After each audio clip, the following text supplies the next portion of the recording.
Vamos exercitar. O dióxido de carbono, produzido pela decomposição térmica de 320 gramas de carbonato de cálcio, ele teve seu volume medido a 27 graus Celsius e 0,8 atm. Dados: a massa atômica do cálcio, igual a 40, do carbono igual a 12, do oxigênio igual a 16 e o valor da constante. O valor em litros encontrado foi. Então, nós queremos saber 320 gramas, quanto ele vai ter em litros. Vamos à resposta. Nós temos a reação de decomposição do carbonato de cálcio, que vai produzir óxido de cálcio mais dióxido de carbono. E nós queremos saber 320 gramas de carbonato de cálcio, qual o volume que vai produzir de dióxido de carbono. Se nós fizermos a massa molecular do carbonato de cálcio, nós somaremos as massas atômicas da molécula de carbonato de cálcio e encontraremos 100. Então, nós temos 100 gramas por mol de carbonato de cálcio. Então, 100 gramas de carbonato de cálcio, 1 mol de carbonato de cálcio, que tem 100 gramas, produz 1 mol de dióxido de carbono. Então, 320 gramas de carbonato de cálcio vai produzir quantos mols? Nós vamos encontrar o valor de 3,2 mol de dióxido de carbono. Por que nós vamos encontrar primeiramente o número de mols de dióxido de carbono que nós queremos e não diretamente o volume? Porque não está nas condições ideais esse gás, porque a temperatura dele é 27 graus Celsius e a pressão dele é de 0,8 atm.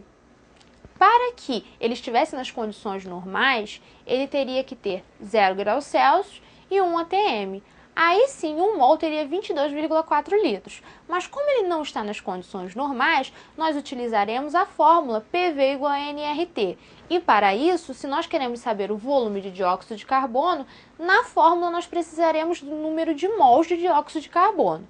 Então, agora que nós já temos o número de mols, que é 3,2 mol de dióxido de carbono, que é produzido a partir de 320 gramas de carbonato de cálcio, nós podemos calcular. Colocando a pressão, que é 0,8, o volume é o que nós queremos descobrir, vai ser igual a 3,2, que é o número de mols que nós encontramos, vezes 0,82, que é a constante que foi dada no enunciado, vezes 300. Esse 300 é a temperatura, mas você deve estar pensando, a temperatura não é 27 graus Celsius. Lembre-se que a unidade que nós iremos utilizar é Kelvin. Portanto, para passar graus Celsius para Kelvin, sempre deve-se somar a temperatura em graus Celsius o valor de mais 273. 27 mais 273 dá 300, sendo assim 300 será a temperatura em Kelvin. Agora nós iremos resolver e encontraremos que o volume é 98,4 litros de dióxido de carbono. A resposta é a letra E.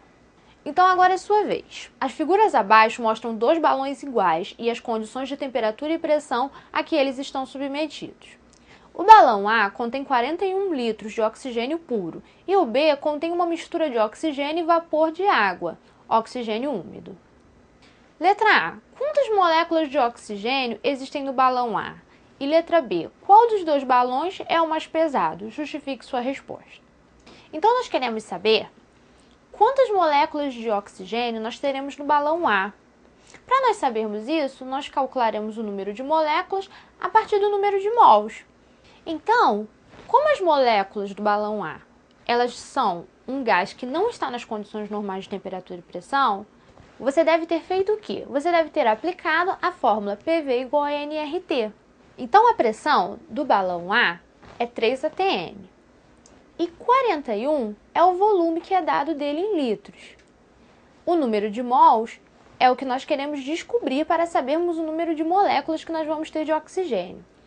R, a constante, 0,082, vezes 300.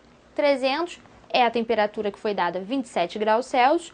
Passando para Kelvin, nós teremos que somar mais 273. 27 mais 273, encontraremos 300. Então, N, que será o número de mols, será igual a 5 mols de oxigênio. Para nós sabermos agora o número de moléculas de oxigênio que nós teremos no balão A, nós utilizaremos que 1 mol de oxigênio sempre tem o quê? 6 vezes 10 elevado a 23. Sempre 1 mol de um gás, ele vai ter 6 vezes 10 elevado a 23 moléculas. Então, 5 mols, que foi o que nós encontramos de oxigênio, vai ter quantas moléculas? A resposta será x igual a 3 vezes 10 elevado a 24.